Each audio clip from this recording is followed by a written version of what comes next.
Capítulo 15. Acordei com a cabeça extremamente dolorida. Forcei a visão e, ao longe, consegui detectar o fraco alaranjado por detrás de uma cadeia de cumes nevados.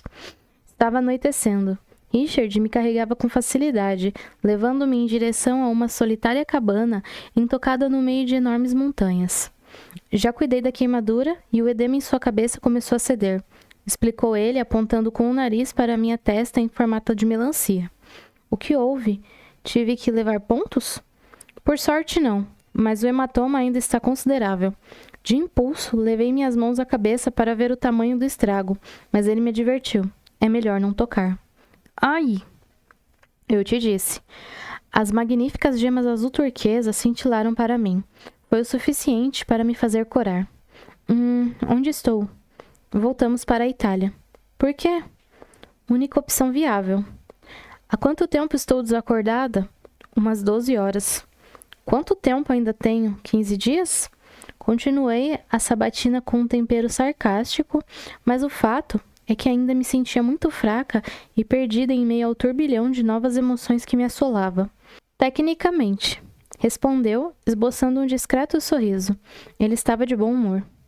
Meu coração se agitou extraordinária e incompreensivelmente dentro do peito. Seria pelo sorriso dele ou porque viu o esboço de uma saída do terrível pesadelo em que fora arremessada? O que você quer dizer por tecnicamente? Mudança de planos, respondeu com um olhar intenso, agora desprovido de humor, e senti um frio na barriga. Mudança de planos? Eu o entendia cada vez menos. Você mente muito mal, sabia? Arfava, levando-me em seus braços. Eu sei. Minha mãe me dizia com frequência. Mas como? Eu notei que você estava mentindo quando pediu para ir ao banheiro lá na cidade. Facílimo de perceber. E fez o meu jogo. Sim. Por quê? Depois... E me colocou no chão com extremo cuidado. Richard... Cumprimentou feliz uma senhora parada à porta da humilde choupana. Olá, Leila. Quanto tempo, filho? Filho? Sua aparência está péssima. O que o aflige? Questionou, observando demoradamente. Nada, eu estou bem. Leila estreitou os olhos e, analisando-me dos pés à cabeça, fez sinal para que entrássemos e calmamente me acomodou próximo a uma lareira. Fazia algum tipo de tapeçaria, enquanto um gato preto bem balofo emaranhava-se por entre suas pernas. Senti saudades, querido. Sua voz feminina, tranquila e terna, destoava das figuras que havia encontrado nos meus últimos episódios. Era agradável, perfeitamente humana e normal. Leila era uma senhora franzina, de cabelos grisalhos, olhos pequeninos, com ervilhas negras e aparência bondosa. Leila, preciso pernoitar aqui e sei que pode ser perigoso para você. Richard foi direto ao ponto. É ela, não é? Ele assentiu com a cabeça. Que graça teria nossa existência sem alguns perigos, não é mesmo? Seu semblante denunciava inexorável satisfação. Então virou-se para mim e exclamou admirada. Incrível! Nunca pensei que eles conseguiriam. Seus miúdos olhos estavam vidrados nos meus. E eu que achei que tudo não passava de uma lenda. Venha cá, meu amorzinho. Eu estou bem aqui, funguei. Ela é geniosa, né?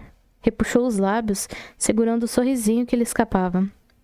Nem imagino quanto. Richard arqueou as sobrancelhas, trinquei os dentes. Com licença, Black. Ela dirigiu-se ao gato.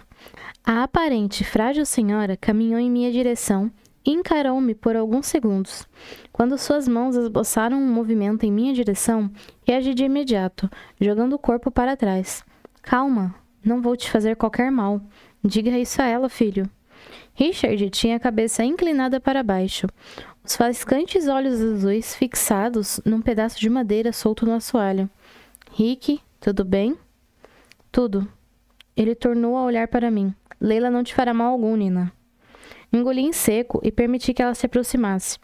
Após estudar meus olhos por um demorado tempo, Leila passou a mão na minha gargantilha, e quando ameaçou removê-la, eu a impedi.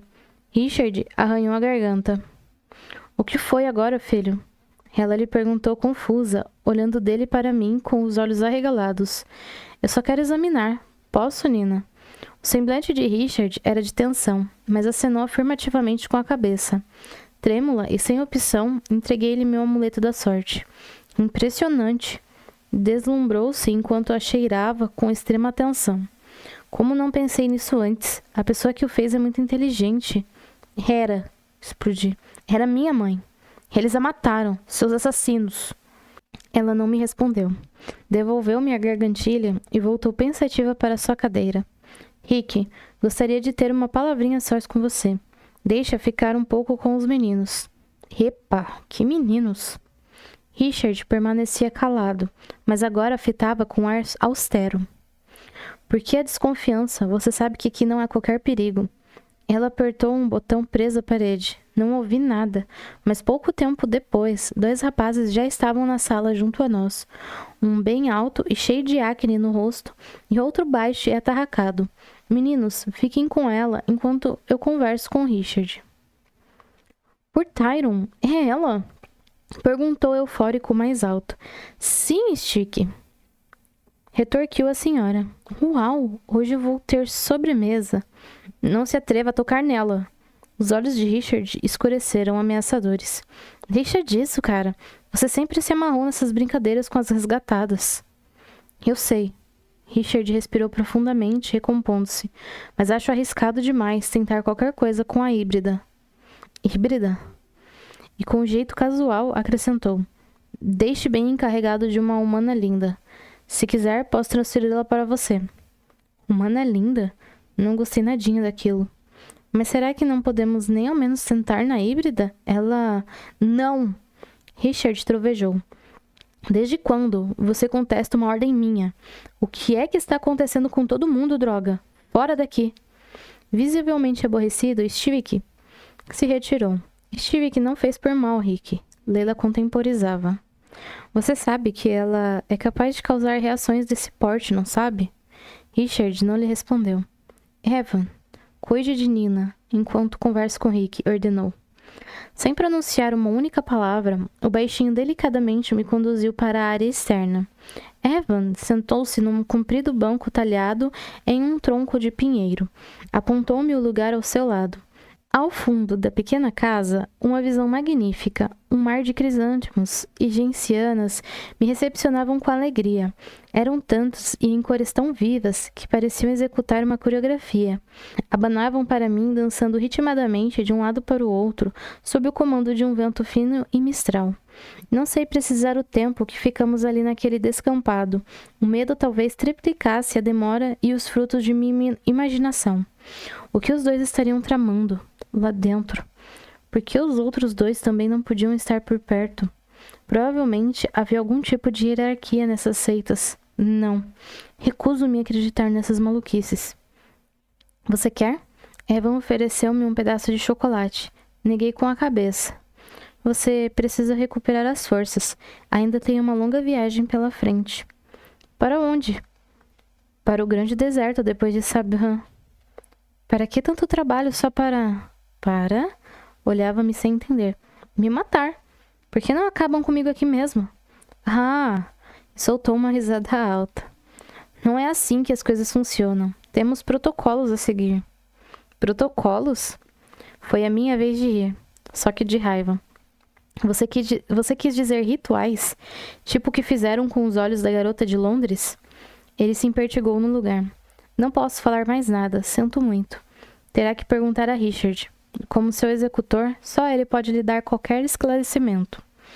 Você quer dizer que só o meu específico assassino pode me fornecer as informações que preciso? Sim, nós não podemos nos intrometer na missão de outro resgatador sem sua permissão. Então era sobre isso que Richard e Colin discutiam? Existem resgatadores da mesma patente em cada clã. Ele se apressou em explicar. Então existem outros atrás de mim?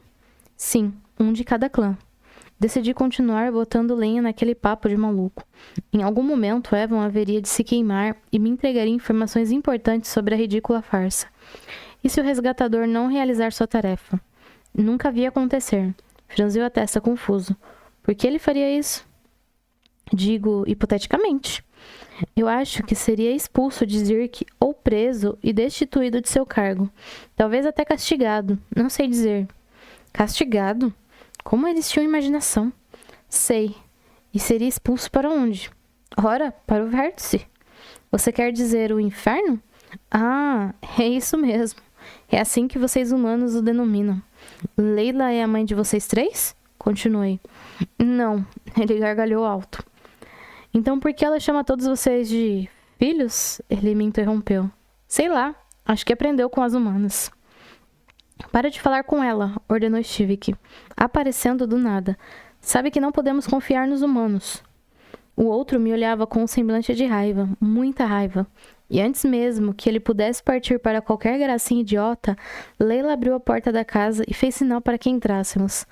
Anoitecera, e as luzes daquele pequeno lugar já estavam acesas.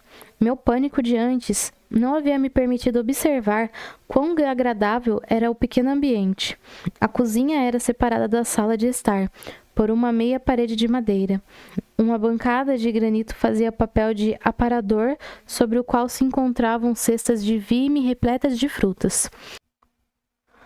Móveis talhados de embuia encontravam-se arrumadamente dispostos ao redor de uma ampla mesa de jantar, igualmente rústica.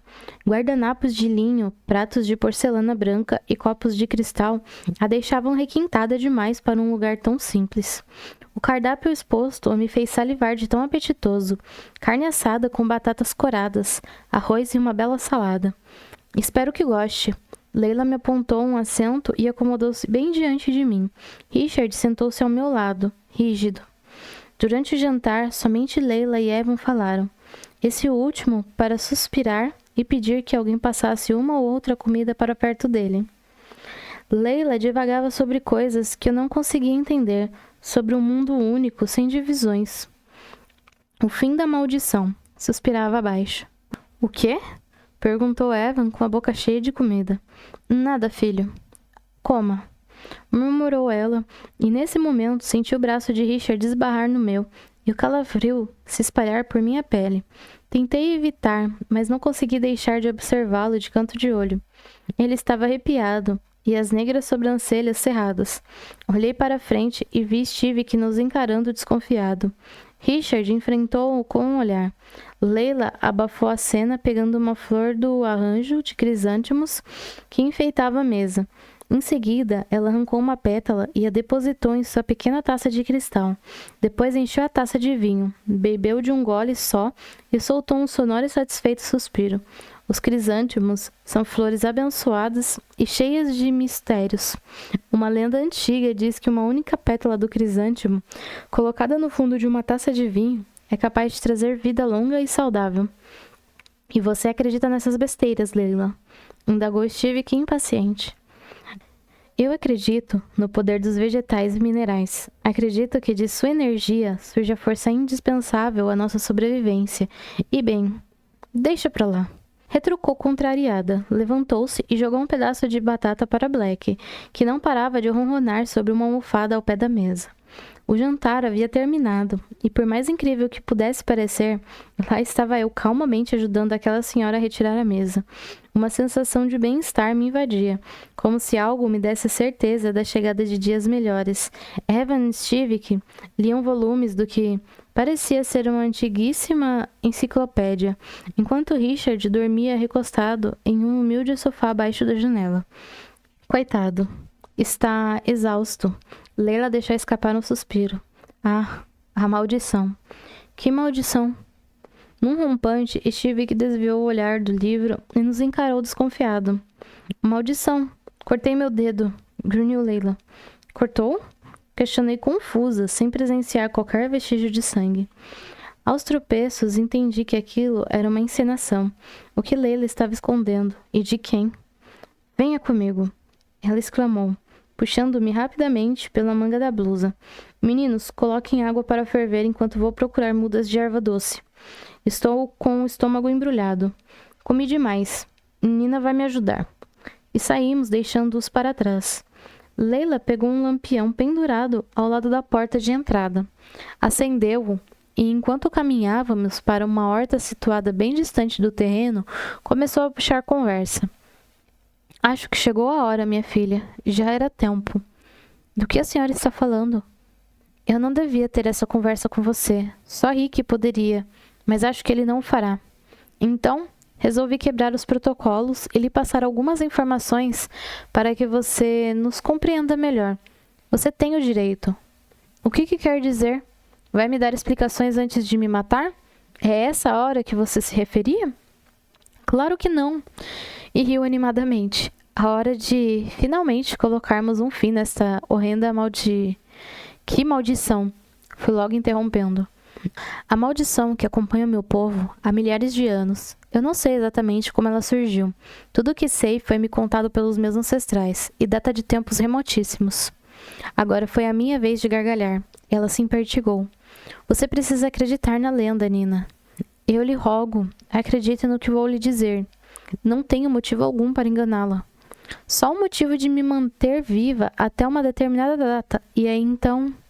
Mas pode ser diferente. Eu acredito que algo extraordinário está prestes a acontecer.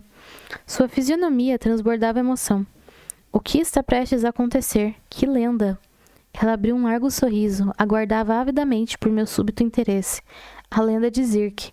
Reza a lenda que no início dos tempos, Tyron criou apenas 2 dimensões, e não 4, como hoje em dia.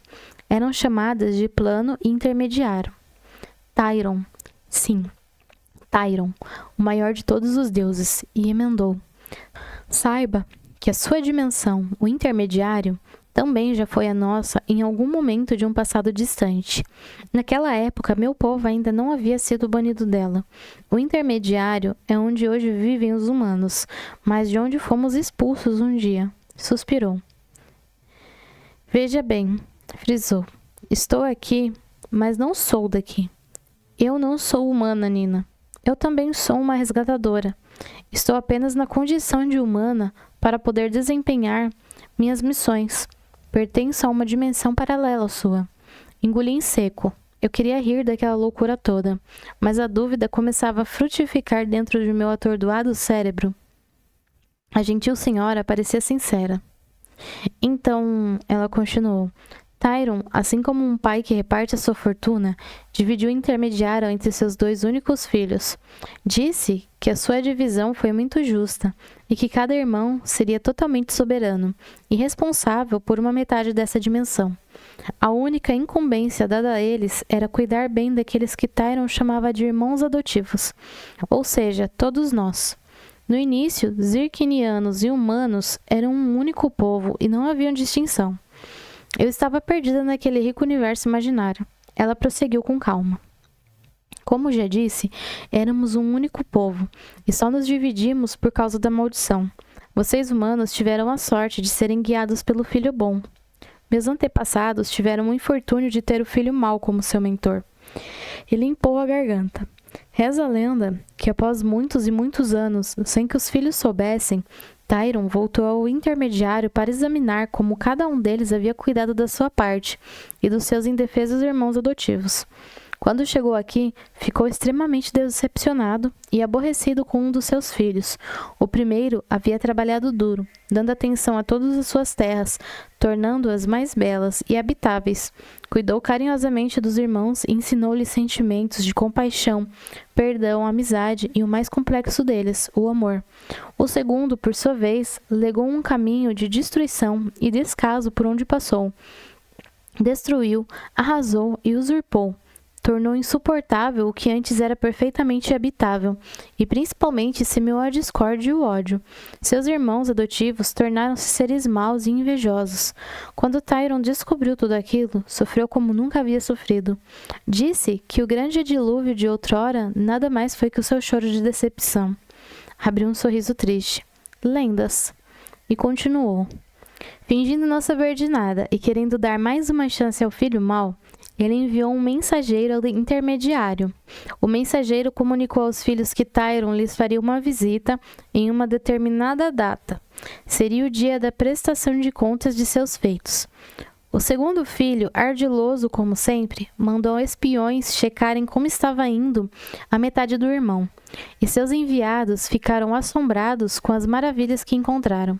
Cheio de cólera e decidido a arrumar um meio de escapar da ira iminente do pai, o filho mau bolou um plano diabólico. Foi pessoalmente visitar o irmão, levando-lhe a falsa notícia de que o dia do encontro com Tyron havia sido alterado para uma data mais distante e que ele precisava de sua ajuda. Ele o enganou, contando que tivera muita dificuldade em administrar a sua metade e que havia sido ludibriado por algumas das criaturas que Tyron tinha lhe conferido a proteger. Sabendo de sua bondade, pediu para ficar em seu lugar só por alguns dias. Disse-lhe que gostaria de aprender suas técnicas de cuidado e seus seguidores veriam como seria viver em um bom ambiente, e com isso também se tornariam pessoas melhores. O irmão bondoso acreditou nas palavras daquele crápula e, juntamente com seu povo, trocou de posição às vésperas de prestar contas. Mas Tyron sabia de tudo, e antes mesmo que chegasse o dia do encontro, surpreendeu os dois, aparecendo inesperadamente no intermediário. Solicitou que cada um mostrasse as obras executadas. O irmão mau pediu para começar, e Tyron permitiu.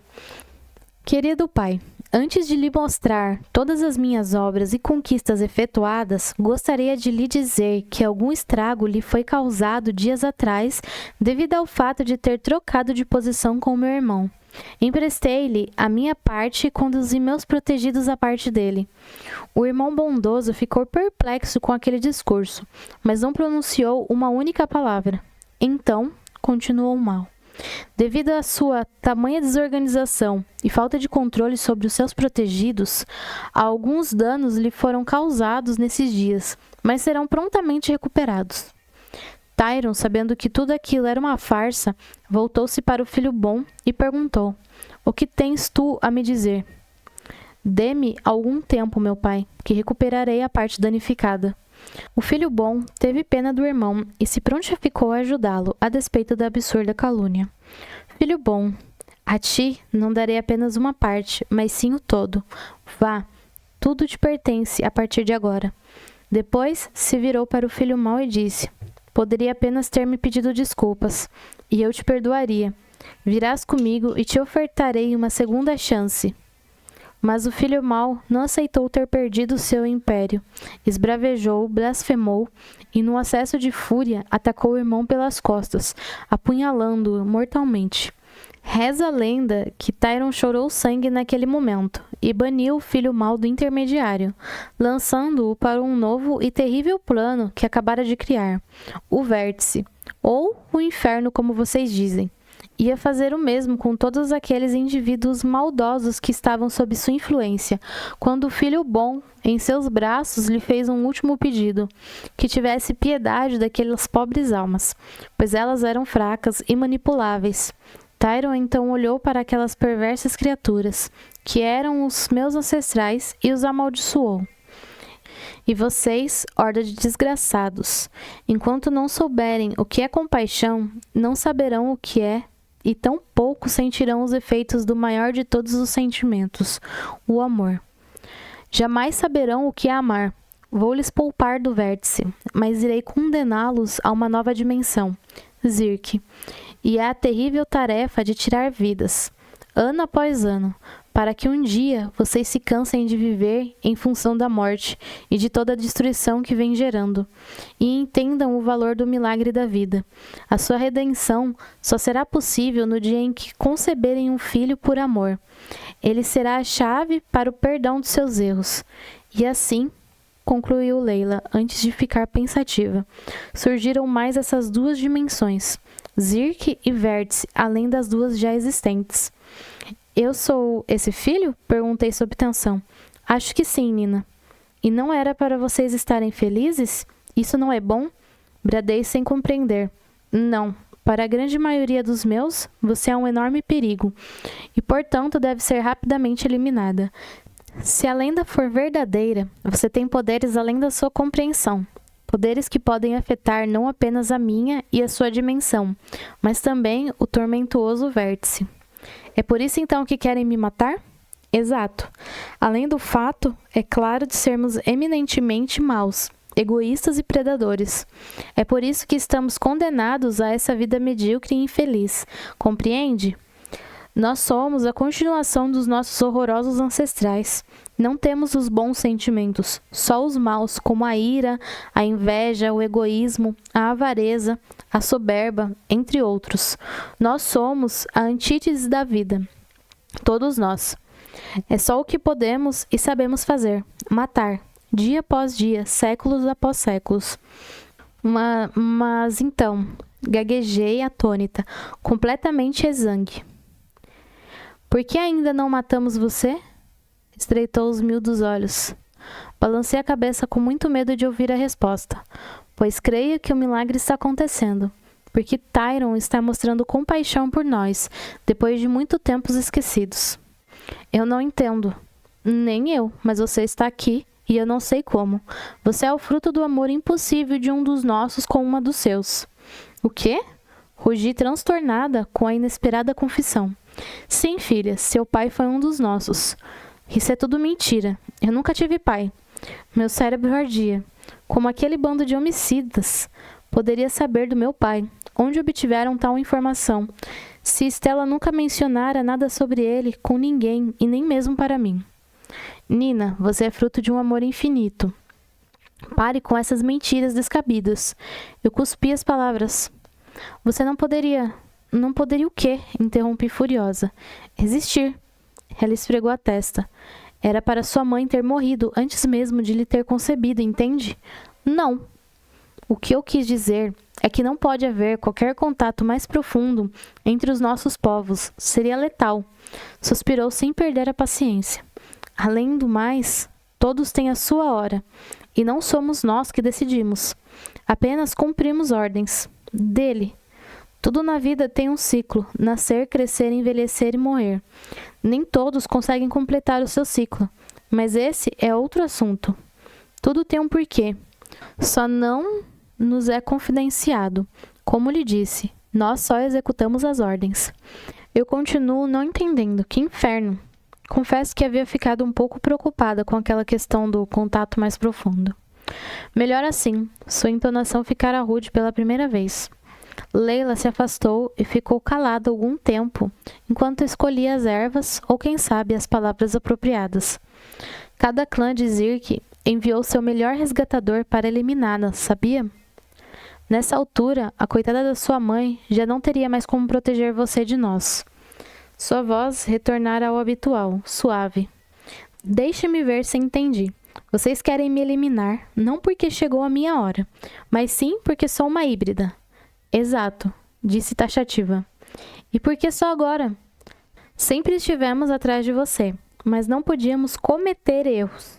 Nós não podemos matar diretamente a pessoa errada, nunca. Diretamente? Sim, quero dizer, eu não posso matar você se não for sua hora, mas eu posso sugestionar mentalmente uma pessoa que está prestes a morrer a levar você consigo.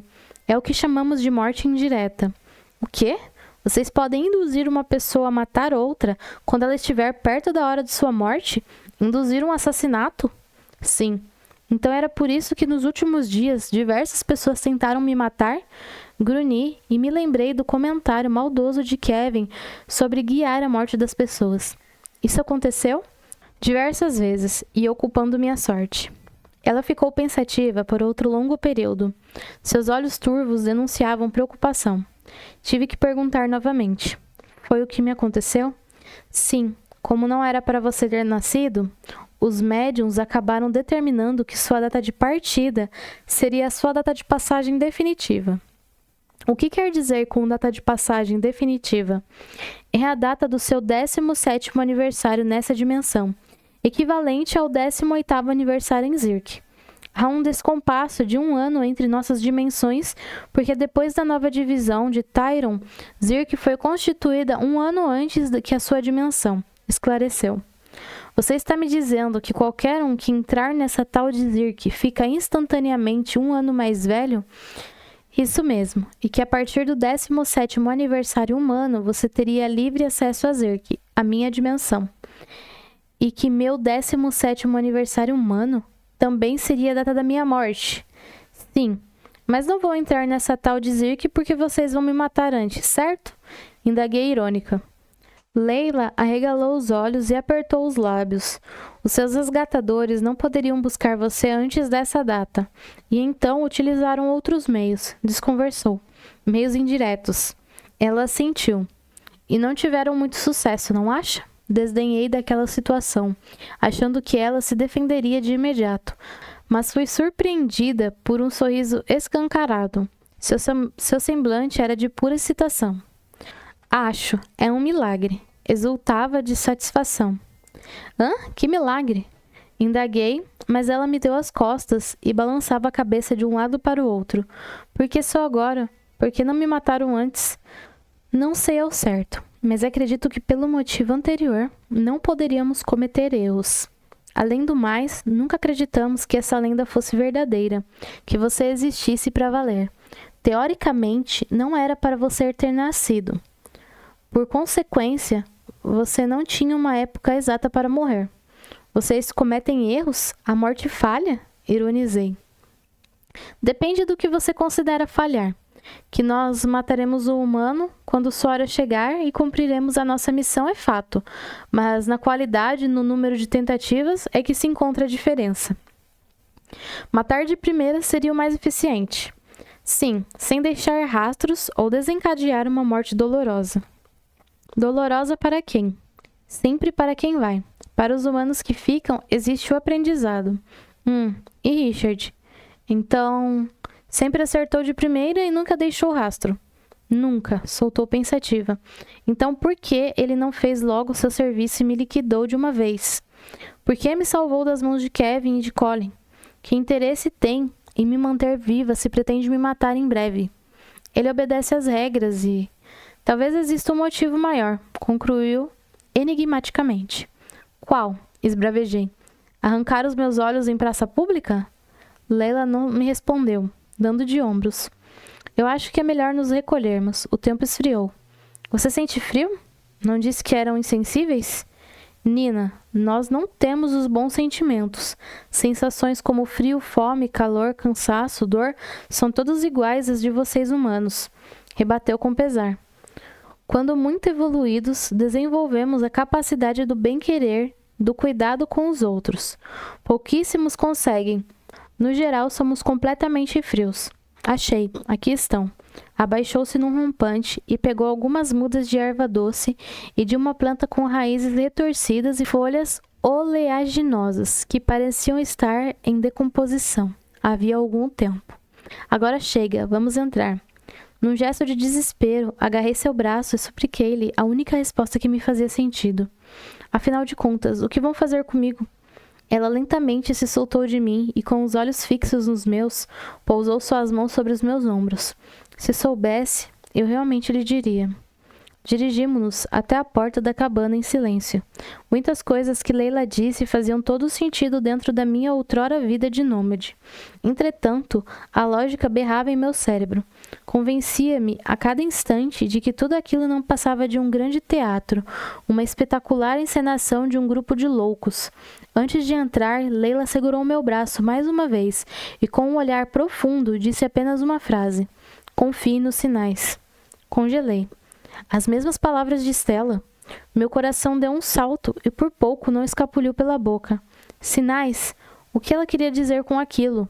Antes mesmo que eu pudesse formular qualquer pergunta, ela abriu a porta e encerrou o assunto.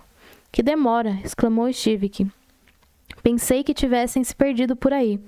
E ri olhando para Evan, que nem reparou na piadinha sem graça. De tão entretido que estava lendo a enciclopédia. Próximo a eles, Richard permanecia em seu sono profundo. Ainda desorientada com suas últimas palavras, acompanhei-a até a pequena cozinha anexa, observando pelo canto do olho aquela representação de Adonis dormindo no sofá. A beleza dele não é apenas essa que você consegue enxergar. Tenha paciência. É tudo muito novo e assustador para ele também. Sussurrou Leila ao me flagrar admirando Richard. O que ela queria dizer com aquilo? Observe essas mudas. Divagando, apontou para a asquerosa planta que eu não conhecia. De aparência ruim, ela também tinha um odor desagradável. Elas são um exato oposto das rosas. Depois que uma rosa murcha, o que resta? Os espinhos, respondi. E quando os espinhos caem? Não sobra nada. Exato. Infelizmente, as rosas são frágeis e egoístas. Cobram um preço muito alto se quisermos a sua companhia. Poucas horas para termos o prazer de observar a sua beleza exuberante e muitos dias acompanhando sua deterioração. De presente, elas nos deixam apenas seus míseros espinhos. Essas plantas, no entanto, desabrocham e florescem com a adversidade. Esquisitas e até feias, murcham e morrem sem chamar a atenção quando permanecem no seu solo de origem. Mas são guerreiras inatas, fazem questão de nos presentear com sua própria morte caso queiramos a sua companhia. Suspirou. Quando começarem a murchar, seus espinhos cairão e uma flor lindíssima brotará de seu caule. Esta rara flor, a qual chamo de Dracir, é forte e resistente e nos dá o prazer de admirá-la por meses a fio. Quando por fim sua beleza começar a se esvair, ela novamente nos presenteia com um chá de sabor maravilhoso que nos proporciona a cura de muitos dos nossos males. Não se deixe enganar pelas aparências. Aguarde até os espinhos dele caírem. Apontou para Richard com um gesto de cabeça e terá muito a ganhar. Estremeci. Que tipo de charada era aquela? Aprisionada em meus pensamentos, adormeci com a cabeça caída sobre a mesa de jantar. Pelo menos é o que eu acho. Acordei já de dia deitada sobre uma cama bem quentinha, acreditando por um breve instante que tudo aquilo não passara de um sonho. Fui trazida à realidade por um cochicho que se fazia ouvir pelas pequeninas aberturas da janela basculante acima de minha cabeça. Do lado de fora, duas pessoas entabulavam uma conversa tensa. A primeira voz era inconfundível, pertencia a Leila. A segunda era de Richard. Nem pense em se envolver. Ela é minha missão. Ele a advertia. Missão? Era sobre mim que estavam falando. Evan e Steve que estão chegando. Vamos ter que parar por aqui, mas eu tentaria Vangor. Continuou Leila. Pode ser. Precisa acabar logo com isso. Eu estou ficando louco, Leila. Não consigo mais traçar planos com objetividade. Eu não aguento mais. Além disso, ela me tira do sério. Concluiu ele. Havia urgência em sua voz. Eu sei, mas você precisa ter paciência. Lembre-se de que ela não é um de nós, assim como o pai dela foi. Ela é diferente. Não faça nada que venha a se arrepender depois, meu querido, sussurrou Leila. Meu pai? Arranjei a moto que você me pediu, Rick. Está toda preparada. O entusiasmo de Eva interrompia a conversa dos dois. E então? A belezura vai dormir a manhã toda também? Alfinetou Steve. Vou acordá-la. Mas você sabia que o sono é um excelente reparador, filho. Leila respondeu àquele comentário com repreensão. Saiba que ela é uma humana e, como tal, é muito mais vulnerável às necessidades fisiológicas que nós. Minha cabeça girava. Seria tudo o que acabei de ouvir pura encenação? Ou estaria Richard se interessando por mim e sentia assim conflito? Seria ele capaz de ir contra aquele grupo macabro só por minha causa? Minha alma transbordava de felicidade. Meu coração estava para lá de agitado. Percebendo a aproximação de Leila, mergulhei por sob os lençóis, fingindo dormir o mais profundo dos sonos. Não sei se fui convincente.